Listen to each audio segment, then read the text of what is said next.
Hello, I'm Thomas Brightsworth, and welcome back to Monarchist Minute. Today we have a very special episode for you, as this is our first ever official screen live recording, where you can see all of our beautiful faces, and we actually have a very special guest with us. Mr. Coulombe here is not only the leading American Catholic historian, and he's an author of many great several books, including Vicars of Christ, Star Spangled Crown, a well-known advocate for Blessed Karl I's canonization, and is a Knight Commander of the Order of St. Sylvester. Mr. Coulombe, thank you for being on with us today. Thank you for inviting me. Great to be here. So, Mr. Coulombe, I wanted to ask as a very basic first question. What exactly got you into monarchism? Was it like just a 1 minute, like it all suddenly clicked, or was it a very, very slow progression? It was a slow progression in a short time.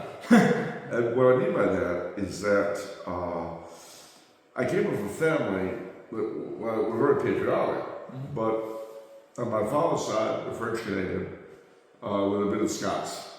And my dad very much loved the House of Bourbon, it sent us to Canada centuries ago, and he was very much a Jacobite. Our multiple great-grandfather, Laughlin McKinnon, having fought at Coulombe and come to Canada in 1772. Really? I'm a proud Jacobite myself, so that makes my day so much better. There you go. You see, I was hoping when Prince Charles, as he was, became king, everyone said he was going to be George VII. But he took Charles III anyway. I thought Charles IV would be great, but it would have been a step too far. I once made a joke to people that I'm going to go to the next coronation and go next to the Republicans and hold a "Not My King," and then immediately confuse them. They're going to be like, "You support us?" "No, I support this king in Bavaria." Just confuse the heck out of them. You need his picture under it. Absolutely. That would confuse them. But no, seriously though, it was so that was part of it. I mean, my mother too was, for her family, they were very pro-Habsburg, pro-Romanov. So a pro-Bourbon side and a pro-Habsburg side. How did that work out? Easily. Really? Well, yeah. I mean, how did it work out with Karl and Zita or Louis and Marie Antoinette? That is true. Worked out fine, except what was going on around them. But in terms of their own marriages, it was great. And the thing is too, there's a lot more interaction than you would think. Louis XIV's mother, Anne d'Autriche, was actually the reason why the French Canadians so devoted to St. Anne. She actually financed the initial shrine at St. Anne de Beaupré. Really? Oh. Wow. And there are a lot more interrelationships than you think. What I mean to say is not that made me a monarchist. It meant that I was brought up without the anti-monarchical prejudices. Right, that's natural in all Americans. Exactly. So I didn't have those. I mean, my dad was World War II vet, tail gunner against the Japanese, very patriotic American. But I had a certain seeking sympathy for loyalists. And living as we did before I was 6 in Westchester County in Manhattan. And my father, being the amateur historian he was, every Sunday we'd go driving around and see colonial sites and all that after Mass. And every now and then we'd hit a loyalist site. And Dad would say, well, we'd tell the story. But it was always sort of regretful, you know. And then when I got older, and I'm not much older, because I learned at an early age to despise the French Revolution. But I saw at a very young age the interconnection between the American and the French Revolution. At the very least, you wouldn't have had the one without the other. That was the first thing. The second thing was that if that's true, maybe there was more to be said for the loyalists than one thought. But that was not something I really pursued until I was a bit older. Then I'm in high school. And the thing that really pushed me over the edge was, oddly enough, even though I don't have a drop of Greek blood to the best of my knowledge, it was the treatment of King Constantine II in Greece after the overthrow of the Coulombians. Now this was a man, bear in mind, who initially, because the idiotic political morons of Greece had brought everything to a standstill, the army overthrows them. Okay. The king is a young man. He's just been king for 3 years. He's in his 20s. What does he do? Well, initially he doesn't do anything. We'll see how it goes. Then he begins putting pressure on the colonels to go back to the Constitution. Well, the colonels, with a certain amount of justice on their side, said, yeah, that's it, go back to the same people that ruled the country in the first place. Yes. So you've got this sort of standoff. Well, finally, the king decides to try a coup of his own. But it wasn't that well planned. Fails. And he and his family leave the country. So, for the next 5 years or so, the Greek colonels maintain the fiction that Greece is still a monarchy. But in 1973, they have a kind of a rigged referendum bringing in a republic. So far, so bad. Following year, 1974, there's a big thing in Cyprus. They get overthrown. And now the politicians come flocking back to the various rocks they've been hiding under. This would have been the time to say, all right, we're back at the Constitution, business as usual. No. We'll have our own plebiscite on the monarchy. Now, see, this was a man who had risked his life with his political creatures scattered away like what they are. Okay? He wasn't allowed to campaign, nor were his supporters. He was allowed one television broadcast from abroad. He wasn't allowed to come back to the country. Really.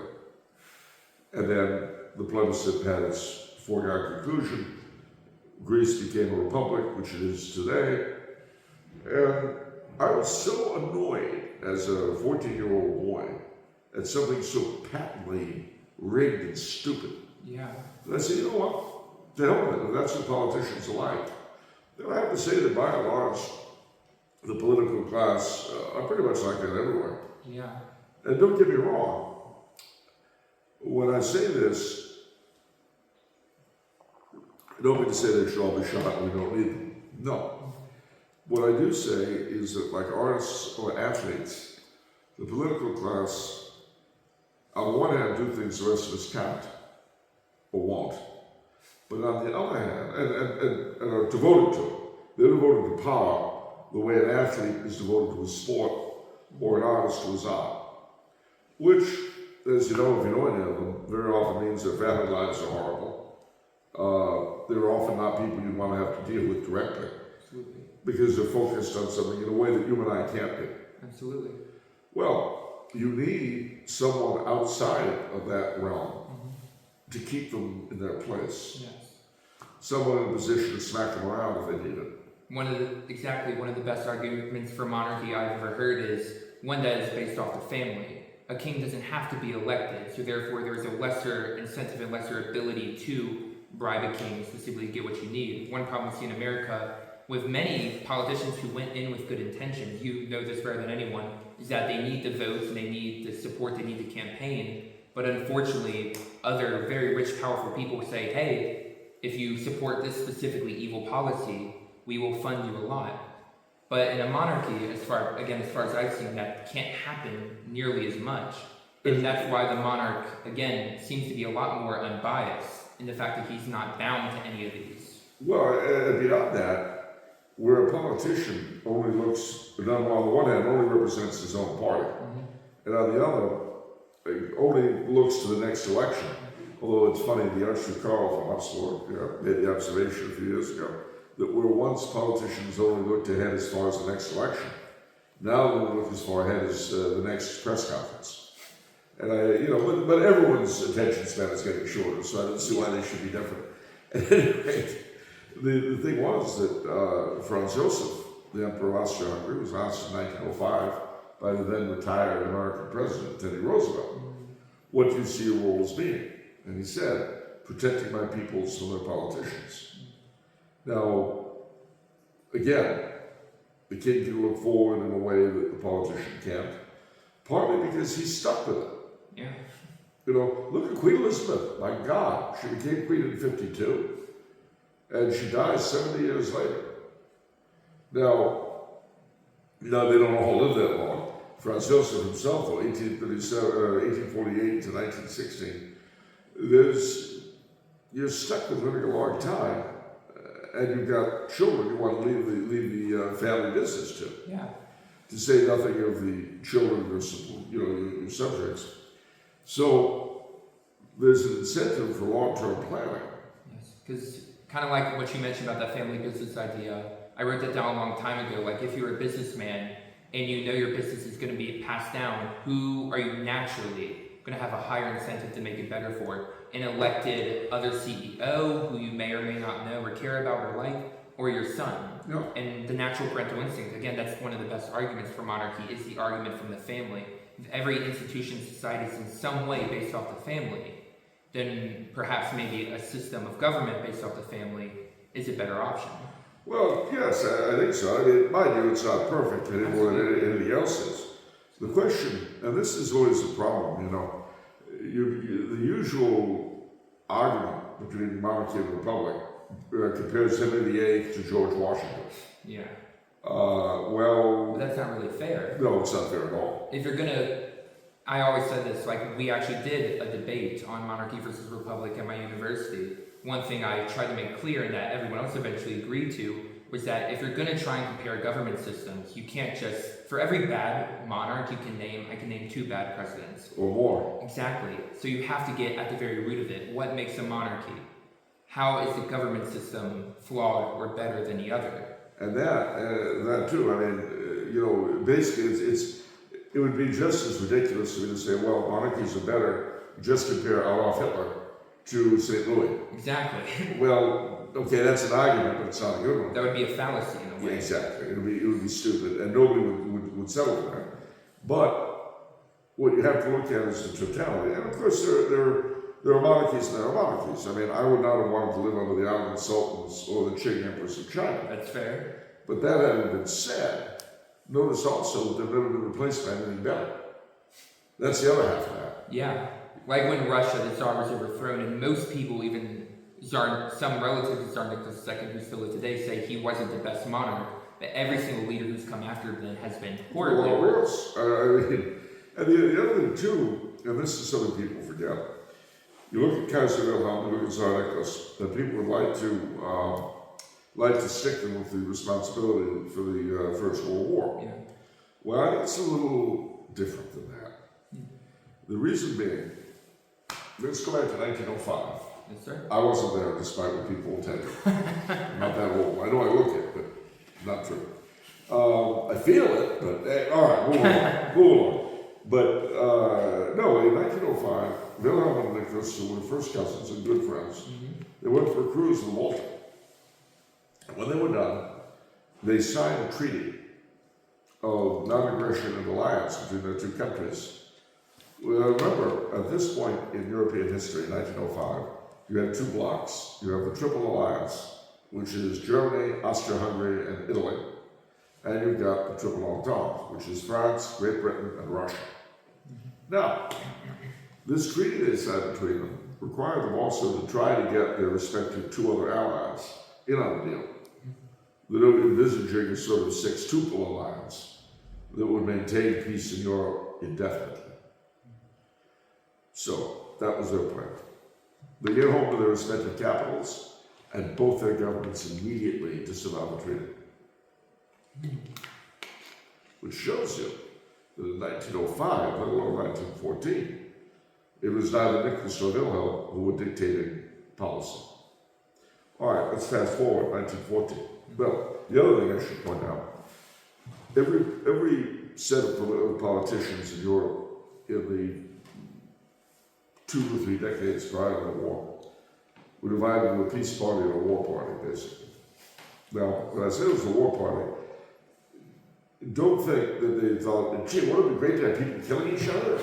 That's not where they were at. But the problem they faced was that every one of these countries had a lot of severe internal problems.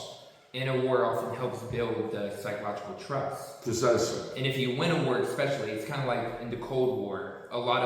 There's a weird analogy, but in America, a lot of Americans during the Cold War were so disgruntled They didn't know what to do, what to believe. They were just kind of like, as I think one person told me, walking dead men. When the American hockey team beat the Soviet hockey team, which was actually a group of their military, it united Americans a lot stronger.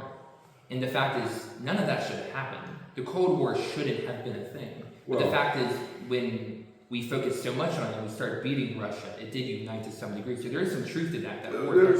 There's always, people always jump up and down and get behind the flag when they feel it's threatened. Absolutely. Whichever flag it is.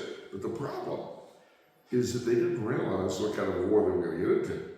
Yeah. They had in mind the Napoleonic War, the Crimean War. Wars that seemed to have some kind of honor to it. Not just that, they really didn't do nearly as much damage. Yeah.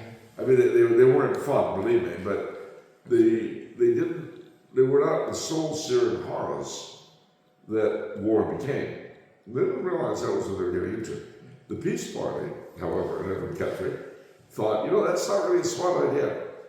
And the leaders of the peace parties in Russia and Austria-Hungary, respectively, were the longtime Prime Minister Pyotr Stolypin, who was assassinated in 1912, and the Archduke Franz Ferdinand in Austria-Hungary, whose death not only caused the war, it also removed from the table the leading opponent of war in the governing circles.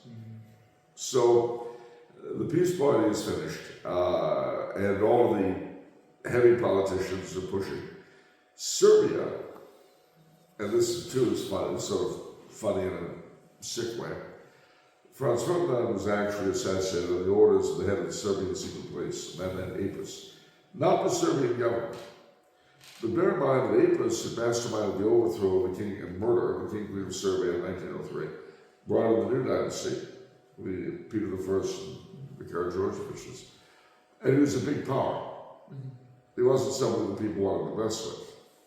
Although, eventually the Serbians would execute him themselves after Serbia had been invaded by the Germans and the Austrians during the war. Anyway, so Apis was behind it. The Austrians and Germans suspected that was the case. But the Serbian government faced elections in November. And they didn't want to appear weak. Yeah. And lose the election. So, now that having been said, the Austrian demands were actually quite reasonable. So much so that the leader of the war party, Count von Berchtold, the foreign minister, was afraid the Serbians would accept them. Because if they did, he was stuck without a casus belli. And then what would he be? So, I think what you could say, World War I could be laid not at the hands of the monarchs. It can be laid at the feet of the wonderful political classes who then guided the war into its disasters, successfully defeated the attempts of Pope Benedict XV, Blessed Emperor Karl, King Albert of the Belgians, and King Victor Emmanuel III of Italy to bring about peace. Yeah. Each and every one of whom attempted so to do. But fortunately, the politicians were there to stop it every time. And Hindenburg and Ludendorff, of course, in Germany, who were more generals. But anyway, they didn't take it over. Yeah. No, it's interesting. It's really interesting. Because again, a lot of people, when they think about World War I, a natural response is to blame the monarchs. But at this point in history, these monarchs' powers were getting more and more limited by the day. And that actually brings to another interesting point about monarchy I wanted to bring up with you. So when most Americans think about monarchy, they, again, only think of the absolutist type, like Louis XIV, or etc. But I try to explain to a lot of them that monarchy, just like a republic, is not a one thing. No. The American republican system is not the only form. Just like the Nazi Germany form wasn't the only one. There are many different types. No, and bear in mind, too, that the American government today has far more power over its citizens than Henry VIII or Louis XIV did. So, we live in absolute democracies. Yeah. And if you don't believe me, if you've still got a memory, think back 2 years, or 3 years, or 4 years, into the height of COVID. It was one of my running gags back then, that when they had us put our masks on, they took theirs off. And we were able to see the broad face of modern power in the state. The truth is that the modern state, as it has come to be, as it has evolved, is a far more dictatorial, totalitarian regime than any monarchy that claimed to be Christian that I can think of. Henry VIII had to somehow pretend to abide by the law. And that's where Parliament got a lot of its power too in history. That was probably, there were many moments in history where Parliament gained more and more, but this was kind of the point where the King and Parliament worked hand in hand. And when Parliament, well, I mean, the thing is, what Parliament really was, we were always told that it was the voice of the people. It wasn't. No, it was the voice of an oligarchy. Yeah. I'm going to say something that's going to sound horrible. But the voice of the people usually has very little say in any regime of any kind ever. One great example is the Roman Republic. I can't remember the exact names, but there were two specific Roman reformers who worked for the plebeians. And the moment their reforms started even getting the tiniest bit popular, they were immediately assassinated. No. And that, it's an unfortunate reality, but the reason is very simple. The political classes, or their equivalent, historically, are interested in power in a way in which the normal human being just isn't. It's kind of interesting, and it reminds me of something Hilaire Belloc once quoted, because in the book I read of his, Louis XIV, a biography, which is brilliantly wonderful, it's interesting. In the opening, an academic professor once called Hilaire Belloc ideally monarchist his entire life. One could say that Belloc was ideally Republican his entire life, that Belloc was ideally Republican, but practically monarchist, which is the opposite for a lot of Americans. Many Americans I've met said they're ideally monarchist, but practically Republican, and as Hilaire Belloc famously said, in order to have a good republic, you have to have good Republicans. Well, fortunately, we don't have those. Exactly. But no, the thing with Belloc, he's an interesting character because he was very French, and this is something, believe me, I understand. But he was an outsider. Yeah. And of course, he was very English. He had and an outsider. All of both worlds. He had all of both worlds. They very much hated each other. And what's funny about him, the reason why, when it comes to English history, he's spot on. But he had a big problem with French history. He was a relative of Danton, the great revolutionary. Did you all know? Really? Yes. Yeah, that kind of makes sense. I think a while before he wrote his book on Louis XIV, he wrote an article saying Catholics should support the French Revolution. Right. Yeah. And then, again, it comes to his trying to reconcile his religion with his family. And speaking as a Frenchman, I can tell you, I thank God that there were no Coulombes in the French Revolution. We fortunately have made our way to Canada and escaped all that. But it is important thing to bear in mind when you're examining Belloc. A better guide to the French Revolution than Belloc is another fellow who we can pick up easily enough. In English, Bernard Fay, which looks like Bernard Fay. And it's got an umlaut, that's why it's Fay, really. But yeah. Anyway, it's called Louis XVI or the End of the World. I recommend it very highly. Louis XVI himself, was again another interesting character because he's much more complex than your average historian, Catholic or regular high school teacher would make him out to be. But and in a real sense, he's the father of our country as much or more than George Washington. Really? Yes. Because you got to bear in mind, had France not entered the war, the rebellion would have been crushed. That's why George Washington fought the way he did, we were told, is to wait until a major ally like France would come in. Precisely. And that is why Sir William Howe, who was a Whig and really an opponent of George III, allowed Washington to escape 3 times. Whereas the revolution would have been over had it not done so. Yeah. Well, the thing with Louis XVI was that in 1774 he becomes king. He inherits a country that's in bad shape financially. Absolutely. Bear in mind, the French had fought the British in the 1680s, the War of the Grand Alliance, which was with us was called King William's War. then the Spanish succession, which we call Queen Anne's War, the Austrian succession, which we call King George's War, and then the 7 Years' War, which we call the French and Indian War. Yes. Now, these are all world wars of the age of sail, but they were.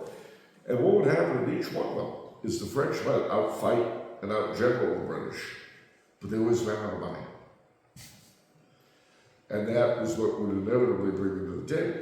Well, Louis XVI becomes king in 1774, immediately begins a bunch of military and financial reforms. And apparently he called the French Diet, I believe that's what it's called, if I can remember, for the first time, maybe 600, 400 years. Well, that came later for a very specific reason. It kind of got out of control. Yeah. But that would count. But because of the French Revolution, or the American Revolution. So the 4 years he's king, before they decided to join the revolution, his reforms succeed so well that in the end, they're able to win the War of the Revolution. The last battle of which, incidentally, took place in India, not Yorktown. Really? Yeah. So he wins the war, but at a terrible cost. France is bankrupt. Now that itself wouldn't have been too much of a problem, because, we can get by for a while and build things up. But 3 years after the war ended, or I could do this, 1788, 5 years, there was a volcano that exploded in Iceland and killed a lot of the crops in France. And the result was a terrible famine called the Great Hunger. Now, normally, the king would have emptied the royal granaries or got grain on credit. But he didn't have any money. He didn't have any money. So that was why he first called the Assembly of Notables, and when that didn't come up with anything useful, for the first time in 250 years, he called the Estates General. And that led to the director of the French Revolution. Wow. No, it's interesting. You clearly know so much about monarchical history, more than probably anyone I've ever met or seen in academia. That leads to a little bit of an off-topic question. When you have, I hate to use the word, but came out as a monarchist, was there any backlash in academia? Were you ostracized or just looked down upon? Or I've never been an academic, so that wasn't a problem. No, there wasn't much of a thing. I mean, when I was at college, I went first to a military junior college called, by that time I was calling myself a monarchist already, called New Mexico Military Institute in beautiful Roswell, New Mexico. And to answer the inevitable question. Will you defend the Constitution? No, I certainly swore that. Yeah. I swore the oath. But no, I say when people find out I've been to Roswell for college, they inevitably say, what about the UFO that crashed? And my answer is always, I hate that. People always ask about the one that crashed. They never ask about the one that fulfilled its mission. They never ask another question after that. But seriously, what's funny is I get letters now from classmates. Really? Asking me, how did you know the way things were going to go? And I had to tell them something I knew like a prophet. Yeah. It's that. Well, just critical thinking, not the reasoning in a way. Critical thinking, a bit of historical knowledge, and it's pretty. It's like people ask me, because back in 2016, I made a comment about what would happen if we had another a worldwide pandemic. People said, "How did you know it was coming?" I didn't know it was coming. If such a thing would happen, given the high rate of incompetence in world leadership, you're going to get a stupid reaction.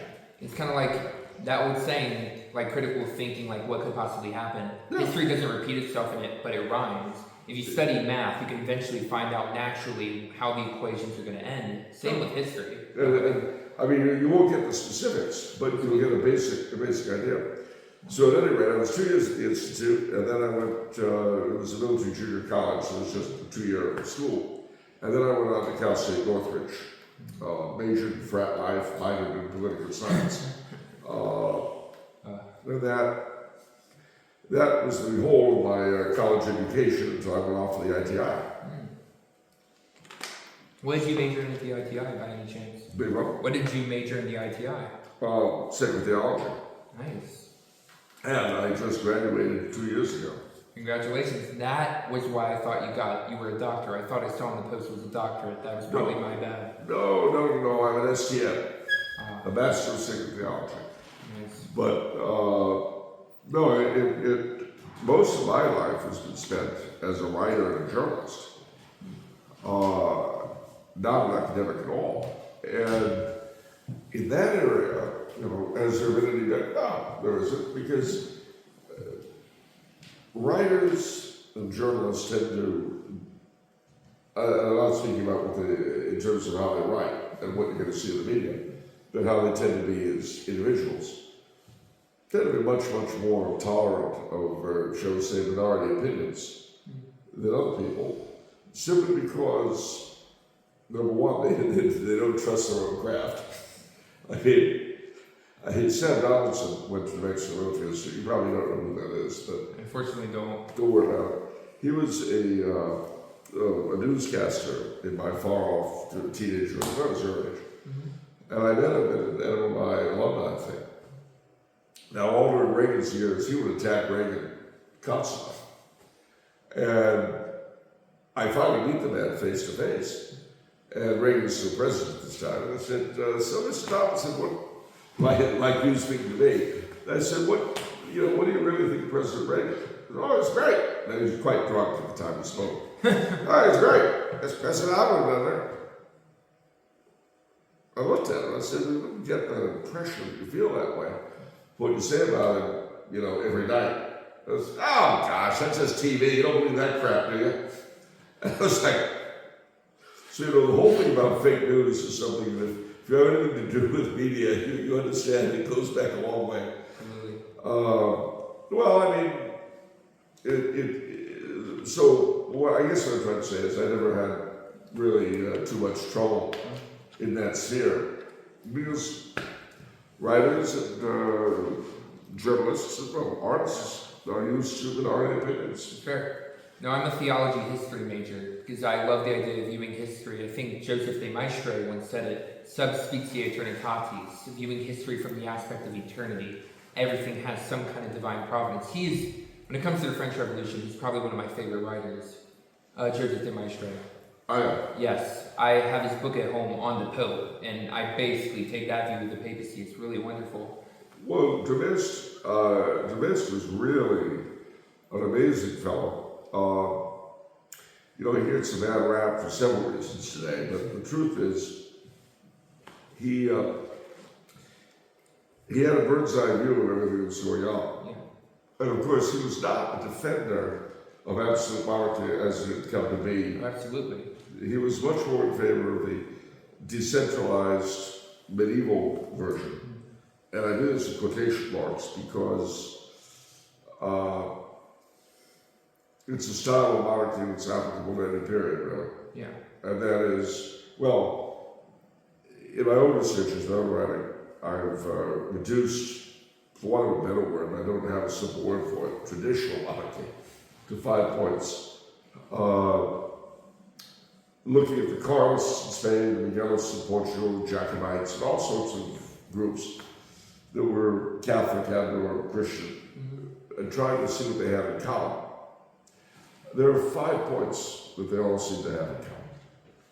The first is the altar, which is the idea that the church should set the tone of society, grant legitimacy, and legitimate authority. The second is the throne, which is a monarch who has sufficient power to protect his people from their politicians, is hemmed in by the church and by tradition. Like always that common quote of we need a union or a working together of throne and altar. Exactly. The third, local liberties, provincial rights, what we today would call subsidiarity. The fourth is the idea, in earlier days, we would speak of the nation as a country, the country rather than the nation as a family. Solidarity? Solidarity. Solidarity, precisely right. The idea of class collaboration. And in the interwar period, and just before, they came up with all sorts of ism names. Distributism, corporatism. That's really interesting because my main study is political theology. Like how doctrinally should churches say work together? Was the church said about it? Those basically like 4 out of 5 of those principles I laid out in that debate. Not ever seeing that. The idea of all Catholic theology, political theology, centers around 5 basic points: recognition of the authority of Christ overall, recognition of the authority of the church, the unity and stability of government, which is the unity and stability of government, protection of local liberties and rights, and the defense of not only the family structure but the working together society. I summed it up as Christ, author, throne, subsidiarity, and solidarity. So that just gave me a flashback. I didn't even know this was something written. Well, now you know. Now, in my model, Christ and the church get fused, and the 5th is actually the notion of the Christian nations, the Catholic nations, being, in some sense, a unit, the Respublica Christiana, Christendom, Abendland, Reichsidee, that kind of thing. Yeah. Yeah, absolutely. I wanted to ask, since we're talking about religion, specifically relating to the monarchy, we have, in the Monarchists of America, I'm head of the ideology chair, the department, and we're debating about how should religion relate to the monarchy. Because I showed them, and I think they agreed, that there's never been a purely secular monarchy. Like when Hobbesian monarchy doesn't exist. It's purely free. There's no monarch without some level of religiosity, or even without a hint of divine right. But the major debate is, and you actually address this in Star Spangled Crown, that because of the Christian cultural diversity of America, how could the monarch show not only be of one denomination, but how can he protect the others? And if, for example, he's a Catholic monarch, well, in the words of one bishop, it's no secret that Catholics want to convert America. And America this day still has a relatively anti-Catholic bias. Yeah. And that leads to a whole different thing. A lot of the members of the Monarchists of America, because we're not explicitly Catholic, we're a Christian organization, say that if anything, we're going to have a Protestant monarchy. Now, I've also seen other people say, like, a monarchist movement that's not Catholic is going to fail no matter what. What would be your take on that? Because you talk about in Star Spangled Crown that a Catholic monarchy could very well work. But nonetheless, this is still a concern, like how would it? And how much could the state, specifically the throne, work with the church? Well, I mean, this is part of the problem, actually, because we're used to religiously diverse monarchies only because of a long period of devolution, you might say. In Star Spangled Crown, basically the king faced the same sort of situation that James II did in Great Britain, that Franz Joseph did. You know, it's interesting, but the Emperor of Austria and the kings of Bavaria, Saxony, and Bavaria and Saxony, all 3 were Catholic, but they were also heads of the Protestant church in their specific countries, which is something people don't realize. They appointed the Protestant bishops and so forth. They managed.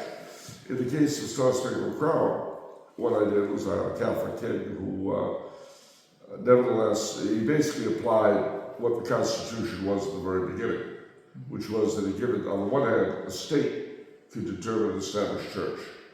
There could not be a single established church for the United States, but every state could have, or not, an established church. If they did have an established church, no one could be discriminated against for not belonging to it. And the concrete example I gave of this was that in the first state to take advantage of this new law was Utah, which immediately made the Mormons the state church. It said, but from that time to this, no Mormon has ever been appointed governor of Utah. So you would have to have some sort of weird, unwieldy balance. But the problem with Protestantism is that it's, you can't really define it. And you end up, I mean, as you look in Britain today, the Church of England, as it gets feebler and feebler, in their theologies all over the place. You have High Church, Anglo-Catholics, all the way to Reformed Calvinists. Yeah, and that's within the established church, let alone outside of it. And how that's going to end up, who knows? However, all that having been said, I think it's highly unlikely that anything like what I described as Star Spangled Crown will come to pass. Remember, the Catholic monarchy was not designed. Yeah, it organically developed. Exactly. And it developed from the alteration of institutions as the people came into the faith. So you had the Roman Empire first convert. Well, actually, take that back. 303, you had Armenia. The kings, princes, peasants, and everyone else come into the church. Nubia, Ethiopia, Georgia, not the real one in the South, in the American South, the phony one in Blank State. They all came into the church en masse, and then the Roman Empire. Over time, what we call Christendom developed as the mass conversions organically altered the institutions. I think for anything to endure for a long time, it has to be along those lines. But having said that, I also know that sometimes you have weird mass changes. So while I don't think anything remotely like Star Spangled Crown will come to pass, if it does, I wouldn't complain if it did. No, I get a lot of people writing me, wishing, gee, I finished the book thinking, why can't it really be that way? Well, I would say it's probably the most practical,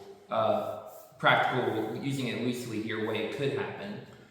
And well, see, also, I wrote that book with two things in mind. One, it had been pointed out to me that there was not a body of Catholic monarchism per se, but a lot of monarchisms plural.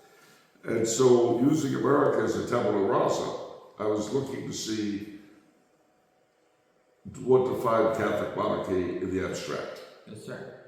But the second, which is like the first, was the idea of an American patriotism that was not rooted in the so-called ideology of the country.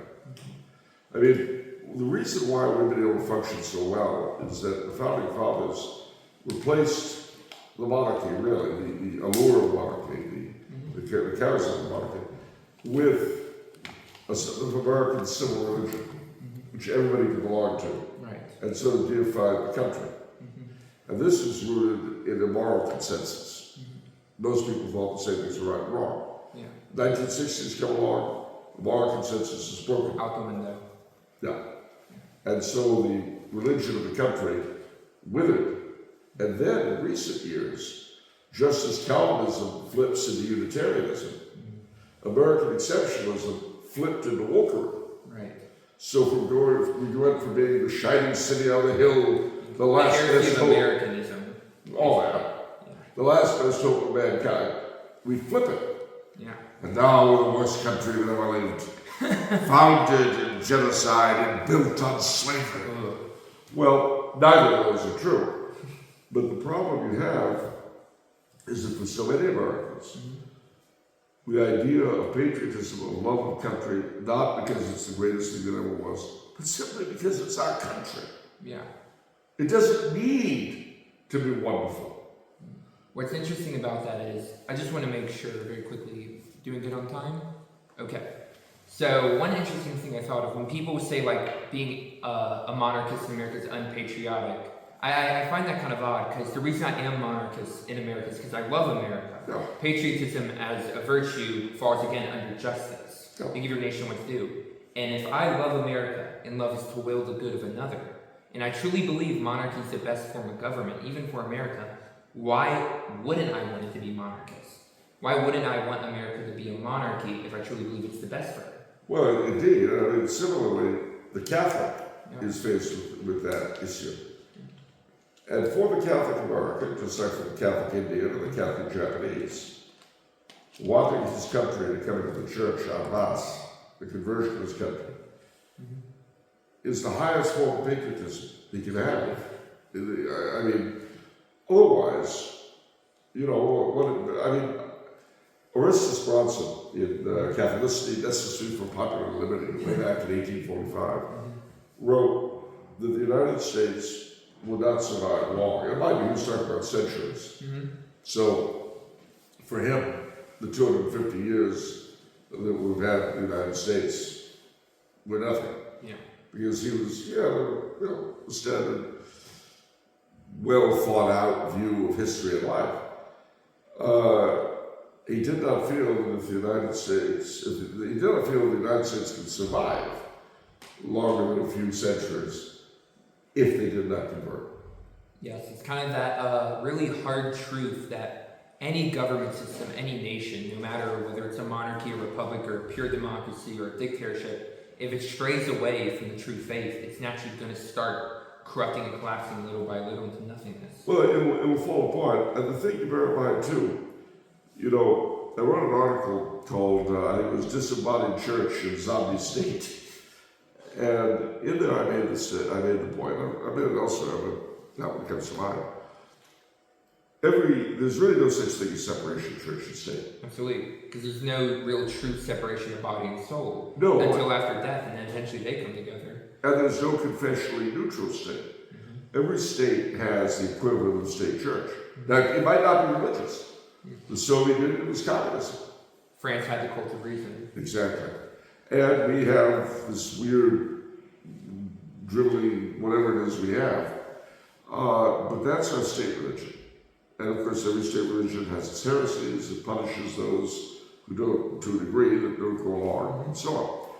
So the question is not shall we have an established church? It's what it should be. Precisely.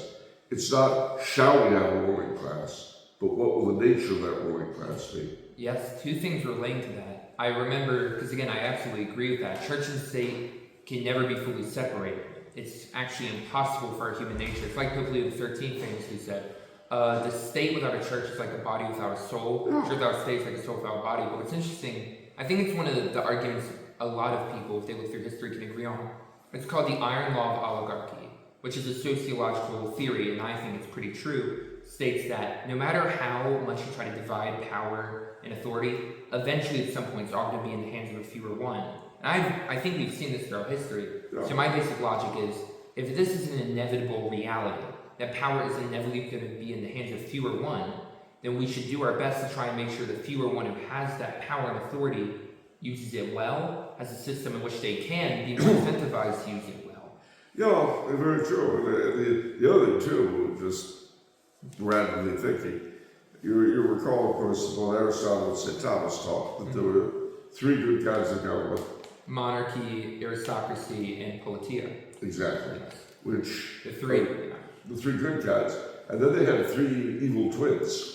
Tyranny, oligarchy, and democracy. Because, fun fact for anyone watching, democracy traditionally means, if you look at the Greek etymology, bad rule by many. Rule by dumb mob, basically, in the Greek context. Right, it's mob rule, whereas the politia was the rule by the majority of the stakeholders, we would say. But even the politia was never meant to last forever. Well, no, but here's the funny thing. They also taught that the very best kind of government was mixed, which had all three good kinds.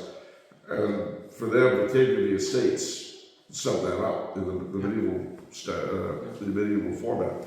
And they always do that afterwards. They say, St. Robert Bellarmine actually talks about this in his De Consideratationis. He writes about specifically the papacy, but what governance system is the best and why the papacy should be that monarchy. He writes that in an unfallen world, pure monarchy would be the best form. Since we're in a fallen world, temporal monarchy should be a mixture of all of them. But I think, if I can remember back, he goes using that pure monarchy to relate it back to the papacy. Well, there he goes about monarchy as the best form of government. But, which is funny how often people quote him against it, but never mind. Sir Robert Filmer does that. Yeah, but the thing that really hits me is that none of them, not Aquinas, not Augustine, not them, ever came up with the notion of a mixed government of the three worst kinds. We moderns have achieved that. We have a mixed government that combines tyranny, oligarchy, and mob rule. No, I saw this actually. Someone took, really out of context, Thomas Aquinas' De Regna, specifically the different structures of it, the three perfect mixture, and they somehow compared each one of them to the three separate branches of government. No, I had to do like a double take. It was like, this doesn't seem like it makes sense. It doesn't, but that's okay. If he felt good about himself, that's what counts. But no, I mean, as I say, none of these great writers in the past ever came up with the notion of a mixed government with three bad guys. Because we did. Exactly, they wouldn't want to. I have my opinion. I wouldn't want to give John Calvin that idea. The very fact that we have it shows it was great. Because we're living today, it means we're smarter than those dead people. For sure. No, it's interesting because, like, again, the reason Thomas Aquinas thought tyranny was the worst form is because I believe he's using Aristotelian metaphysics, the best form, if monarchy is truly the best form, then its antithesis has to be the worst. But that is an actually interesting thing I've never thought of, the idea of all three together. All three bad elements. We have it. We've achieved it. Isn't that wonderful? Oh, totally. I'm proud. We hit a new low in humanity, I'll say that much. Well, don't worry. There's always room to go lower. Unfortunately true. No, it's really, really interesting. I'm trying to remember what I was about to ask. Crud. I had something on my mind here. Actually, if I may ask, I looked on your not your biography, but on your Wikipedia page, which I've learned never to trust again. It says you are a representative of the International Monarchist League, right? Yeah, that's true. Yes. So, one issue that I think gets thrown onto monarchists, because there's a lot of bad monarchists out there. Like some who support revolution in order to have a monarchy, which feels like it's turning everything on its head. What would be, if they are watching right now, your recommendation to them who's saying, waiting too long, trying to hope that we can slowly grow into monarchy, it takes too long, we need to have a revolution if it's ever going to be possible? What would you say to them? I would say to them that when you're young, it's easy to want immediate change right now. And there's nothing more annoying than some old duffer telling you, oh, well, you really ought to relax. Just wait. You'll see. I mean, I know it annoyed me. And now I am an old duffer. And I've seen rapid change. And I've seen all kinds of fun things. You bet. Lenin, I don't mind quoting Lenin, when he knows what he's talking about, said there are decades where nothing happens. And there are weeks where decades happen. I've seen that in my own life. Be patient. Learn what it is you're in favor of. There's a lot of people, especially today, realize that there's a terrible problem with the West, with the planet, with society. But they don't know what it is. Those who think they know what it is, smaller number. And then of those who have any idea that there might be a solution, smaller number yet. Try to know what you're talking about. Train yourself, learn everything you can, all the skills you can. Because ultimately the system we have is unsustainable. It will collapse. Woe to him by whom it collapses, frankly. But collapse it will. So you've got to be ready when it does. I hope I don't see it, because I've seen enough. I think if I had to make one quick response, one quick answer, it would be, if there are monarchists who believe that we need to have a revolution, we need to have immediate change, I would simply say to them, you have less patience than a medieval peasant who worked his whole life so that 3 generations down the line they could see a beautiful cathedral. Well, and also you have to bear something else in mind, and that is the monarchies that one points to were not built in a day, as we said earlier. Yeah. There were organic developments. To try to bring in a monarchy by revolution is kind of goes against the whole point. It's squaring the circle, It's the round peg in the square hole. It's kind of like an ends justifying the means kind of thing. Yeah. We argue so much that organic development is important, then cutting that off even for America will only do more harm. And, our country is actually quite young. we're celebrating the 250th anniversary of the American Revolution starting this year. 250 years is much. In that time, we went from 13 little colonies to a colossus that bestrides the globe. The international hegemon, if you will. Indeed. Will we still be that in 250 years? I pray God we're still around in some form or another. As I say, do the best you can where you are right now. You know? Learn things, not just book learning, although that's very important, but learn how to deal with people. Learn how to organize. One of the best things you can do, believe it or not, is local volunteering where you are, and useful things. Historical preservation, conservation, apolitical stuff. The Chamber of Commerce, the Sugar League.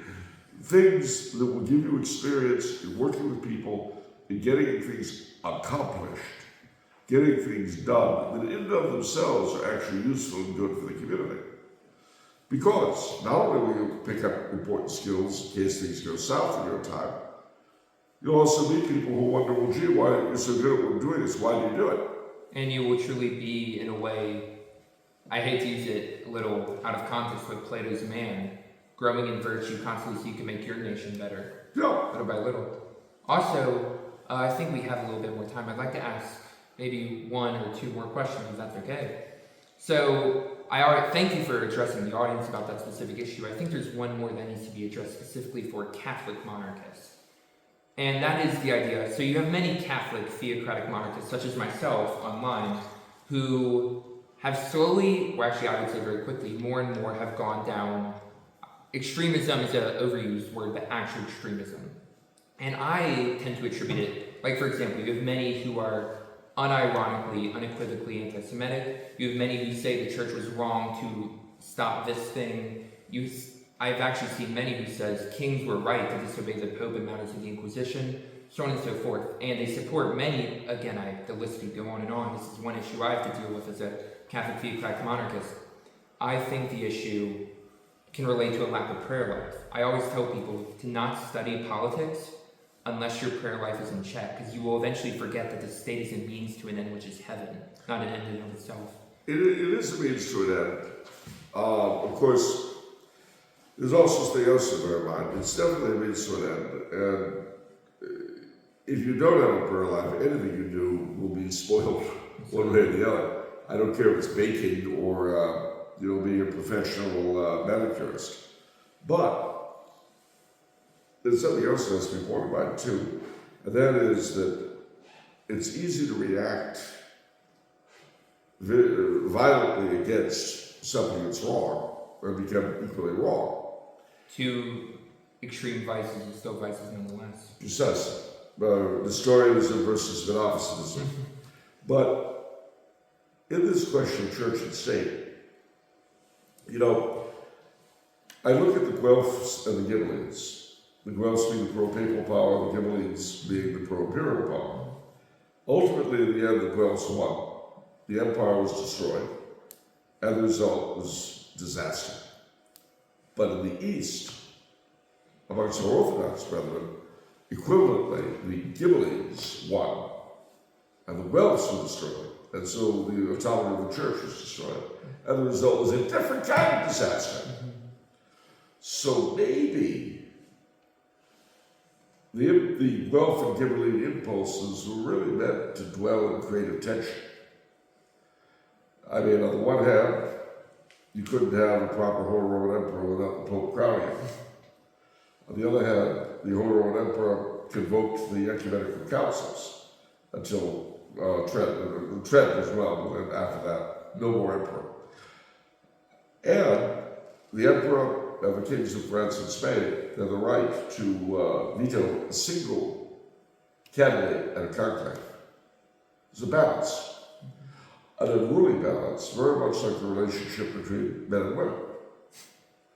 But necessary that both sides do their role, even though there's friction, even though it's messy, because if either side wins, they both lose. Exactly.